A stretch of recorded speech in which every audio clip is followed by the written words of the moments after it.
have been asking me, where do I start with yoga? And how do I get into it? What do I do? Or I don't understand it. So I thought it'd be really nice to introduce Suryianamaskar A. So it's the sun salutation A. It's the flow that we do when we warm up in yoga and that we also go back to time and time again when we practice. And it's really lovely. It's a really wonderful way of warming up the body. It's a really wonderful way of introducing yourself to yoga. So I'll allow for the modifications and I'll show you those as well. And obviously bring you a little bit closer to being able to practice it with more ease and also uniting the breath with the movements. So the pranayama with the asana. So let's get started. I'm going to face you, but make sure you're coming to the top of your mat, or if you don't have a mat, that's totally fine. Coming to the top of a towel or your carpet, something that's nice and soft for you, because we don't want to mess up the knees, obviously. So coming into a nice firm stand. So we're bringing the feet hip-width distance apart, so they're coming directly underneath the hips. And you want to place the feet flat so you can feel all four corners of the feet. And to do this, you perhaps want to move around a little bit and kind of feel that weight distribution between the feet. So sometimes it's nice to close down the eyes to do this.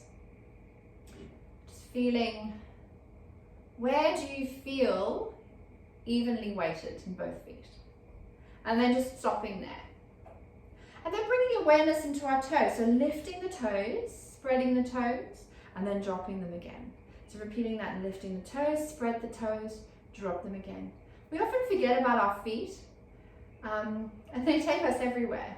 They support our body. They're amazing. So keep doing this 2 more times. Lift, spread, drop. Perfect. So stop them there. Now you want to feel the shins lifting up and away from the ankles. So there's like a lightness coming up through the legs. And then the kneecaps are drawing up away from the shin, and there's a slight engagement in the thigh bone. So there's like a lift through your kneecap, through the thigh bone. And as you're doing this, you're feeling that tucking in of the pelvis. So really feeling that pull in. So it's like a ball, your pelvis. You want to stick it out like a duck. You want to tuck that pelvis in. And then you're engaging that core. So we started with the bottom. We've got the legs here. We're going to feel the navel draw in towards the spine. As you place the arms down by the sides, placing the palms facing forward, roll the shoulders up, back and down, so the shoulder blades meet. And lifting up through the crown of the head, so feeling that pull. It's a long energetic line, so you're feeling that energy from the ground all the way up to the crown of the head, expanding out the body. Shut down the eyes, tuck the chin in slightly. Tadasana, mountain pose. This is your starting pose. So as you can see, we're in a standing pose, and yet there is so much happening. There's a lot of force pulling us up, down, and to the sides. Opening the eyes, and then taking a breath in, reaching the arms overhead. So keeping that stance in your body, that lovely pulling in of the navel, tucking of the tailbone, reaching up. Beautiful big breath in, and then bring the hands to heart center on your exhale. Doing that one more time. So reaching up, inhale, navel to spine, feel that core feeling tighter and tighter. So you really want to start activating through the body. Exhale. One more time, but this time we're coming down. And as we're reaching up and exhaling hands to heart center, we're going to bend through the knees. So you can see I'm bending here. Flat back, there's no rounding back. And we're exhaling to lower down. Now, if you really have tight hamstrings, always good to grab some blocks or books or cushions. And then dropping the head. So you're bending the knees, the chest should be touching the tops of the thighs. If that's not available to you, like I said, bring the ground to you. You want to make sure that you're really bending the knees. So this will help you bring the chest down. Drop the head, relax through the neck.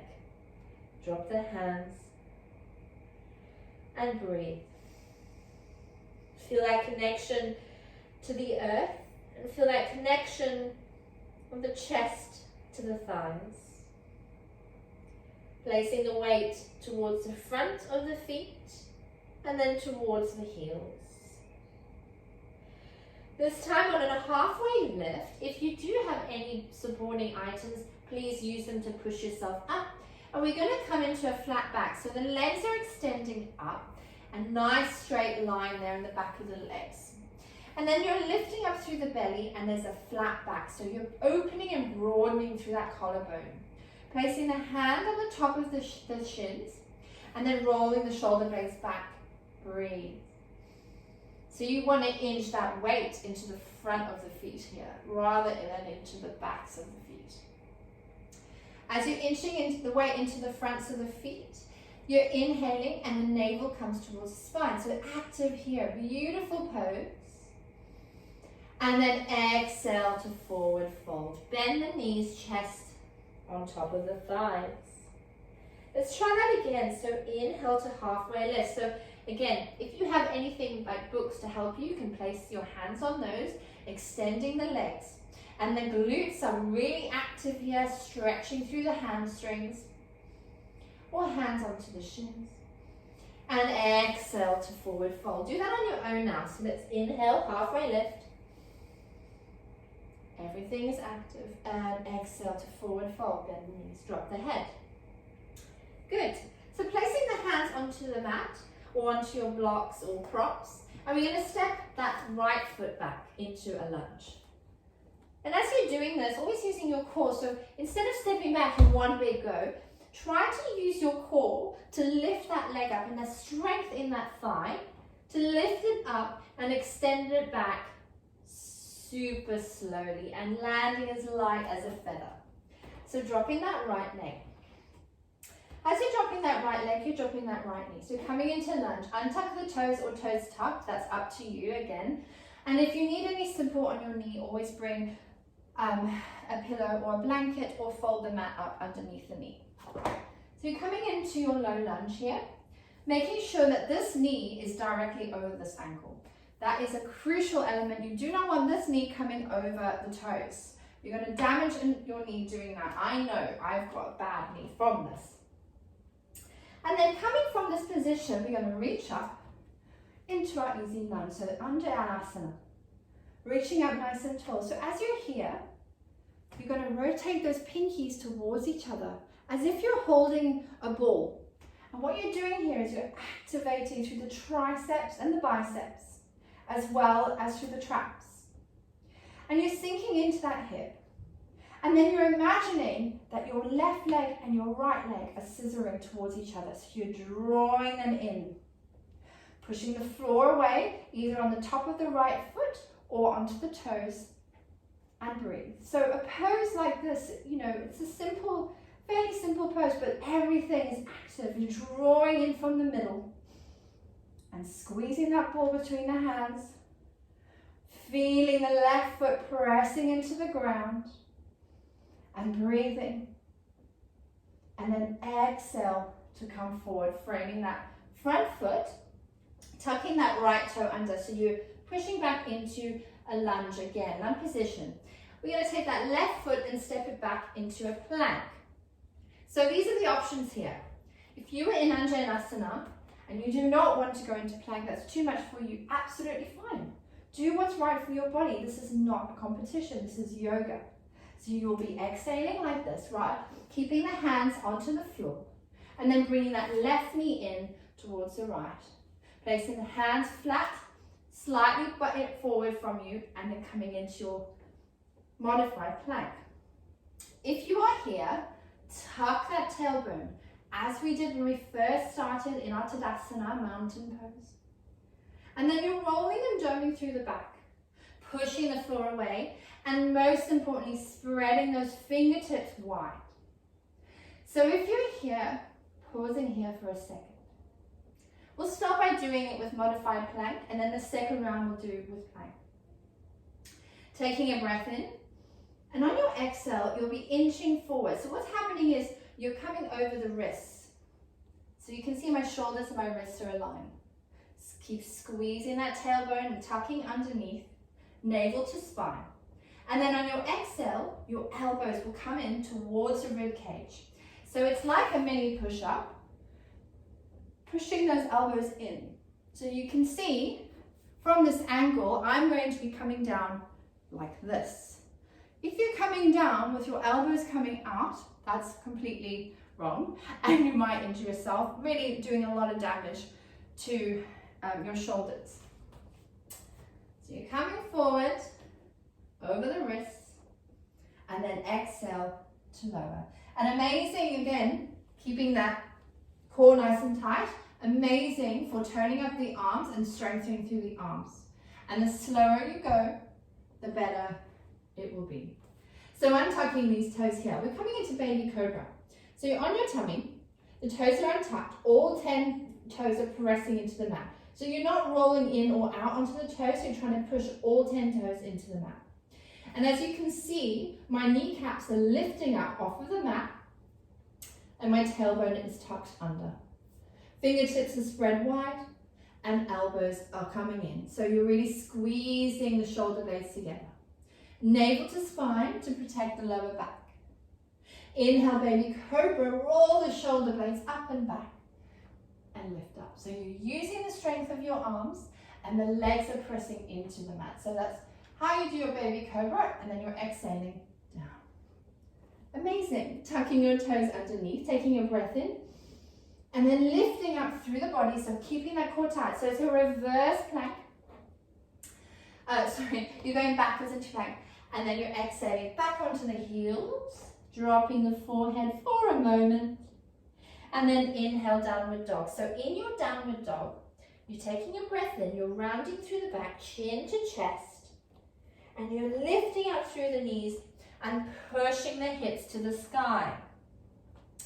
So in your downward dog, checking in. First of all, your stance. Now, a lot of people I see our stance like this. So it's kind of like a plank, sort of wanting to be a downward dog. So you want to bring your feet in ever so slightly. You don't want to dump too much in those arms.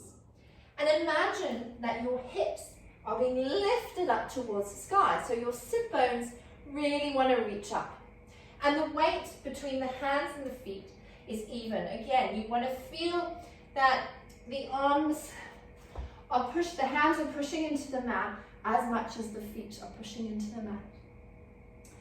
And in order to do this, you're going to imagine that your elbows are hugging in. Another great thing to do is, if you have a strap at home, wrap the strap around your arms to bring them together, so you know that you're actually activating through the arms. So you can see here, if you're pushing into downward dog, we have a tendency to do this. You want to push the floor away, spread the fingertips, and then roll those elbows in. Can you see that action? Keeping the pads of the fingers pressing firmly into the mat. And then you're bending the knees as much as you need. So these are my knees not bent, these are my knees bent. As you can see, my hips will go higher. So really bend the knees and make sure the feet are hip width distance. The head is relaxed and the ears are in line with the biceps.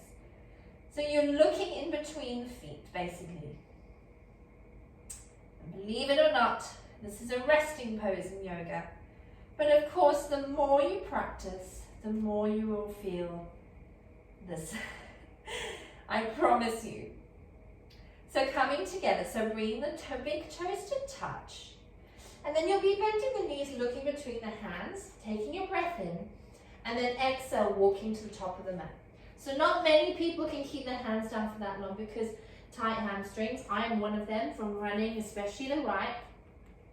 So just try your best and then bend. So we're coming back to where we started, bending the knees, chest onto thighs, drop the head. Feel a lift through the navel. Exhale. And then easy, slowly rise up on your inhale. Vertebrae by vertebrae, rounding the back, reaching up. Oh, beautiful. Hands to heart center. So that was a Suryianamaskar A. So we're going to try it on the other side. So with our left leg extended back, I'll be going into a plank for this variation. But if you do need to modify in a modified plank, please do. If you modify in yoga, it doesn't mean anything. It's what you do for your body. You're respecting your body, you're respecting your practice. There are some days and I just cannot do a plank and I don't want to. So I come into modifications or into child's pose. The point of yoga is not to push yourself. The point of yoga is to connect with yourself and to understand yourself better. So let's do the other side. Coming back into our mountain pose, so feeling strong in the body, opening the heart space, breathe. Inhale, reaching up. Hands to heart center, squeeze the glutes slightly, and then exhale, coming back down. So into your forward fold, drop the head. Beautiful. Inhale, halfway lift. Broaden those collarbones. Exhale, forward fold, drop the head. Let's do that again. Inhale, halfway lift. I love doing this because it starts to connect my breath with the movement. Let's do it one more time. Inhale, halfway lift, broaden, broaden, shift the weight forward. Exhale, forward fold, bend the knees. Drop the hands onto your props if you need. Left leg extends back nice and slow. Drop that left knee, untuck the toes, and inhale, reaching up into your easy lunge. So remember, squeeze that ball. Pinkies are coming in towards each other. Lowering down, bending that right knee. Squeeze that left butt cheek. Push the feet into the ground. Feel the ground and the energy rising up through to the fingertips. The navel to spine. And breathe. And then exhale, melt over that top thigh. So option here, right leg joins left and we come into modified plank. Or come with me, tucking those left toes, lifting that left thigh. So this is your lunge prep. And then try and see if you can use your core a little bit more here and lift that right foot without scraping the mat. Let's see if we can do that. Inhale and lifting up to exhale to plank. Plank, making sure that the wrists are directly under the shoulders, the feet are hip width distance, and imagine your heels are trying to draw back into the mat. Tuck that tailbone under, dome through the upper back. Really good. So try not to dump in the back. If you're doing this, come onto the knees. You do not want to damage the back. You want to work on progressing to your high plank. It's not a race. Pausing here, doming in the back, chin comes in slightly. Beautiful long stretch. Squeeze the glutes. You're not here for much longer. And then to lower down, the same principle as a modified plank. You're exhaling to inch over, bring the elbows in towards the ribs and dropping onto the belly. Beautiful. On your exhale. So bringing those elbows towards you. So baby cobra, same principle. The toes are pressing into the mat, lifting up through the kneecaps. Roll the shoulder blades back so they're not up by the ears. And navel to spine. Breathe. Inhale, baby cobra. Upward facing dog. Now, keeping those elbows pushing in towards you. You want to really broaden through the collarbones here. So take a breath in. And then exhale out, lifting up, and you're pushing the floor away. Now you're not dumping in the back or pushing the thighs down into the mat. The thighs are lifting up through the mat and you're pushing that floor away with your arms. Strengthen through the heart and through the chest. Collarbone expands. And then exhale, tucking the toes to downward dog. If you were in cobra, principle of rolling back, inhale, and then exhale, pushing back into your modified plank, and onto the heels, and then inhale, rounding the back, and then exhale, pushing the sit bones up into your downward facing dog. And breathe here. So just being mindful that your elbows are coming in, the head is relaxed, the navel towards the spine, there's a slight bend in the knees, And then your ankles are imagining they're coming in towards you rather than splaying out. One more breath. And then bring the big toes to touch. Bend the knees. Look forward between the hands and step through. Let the head hang. Bend the knees. And then roll up to stand. Reaching up. Hands to heart center. Samastiti. So, I hope you found this helpful. Obviously, I'm doing this from my home, so it's, you know, a work in progress. But let me know how you go, and we'll be working on Suryianamaskar B next time, which is actually a bit more intensive pose because we're doing a chair, which is quite strong on the legs. So, let me know how you go. I hope you enjoyed that, and hopefully see you soon.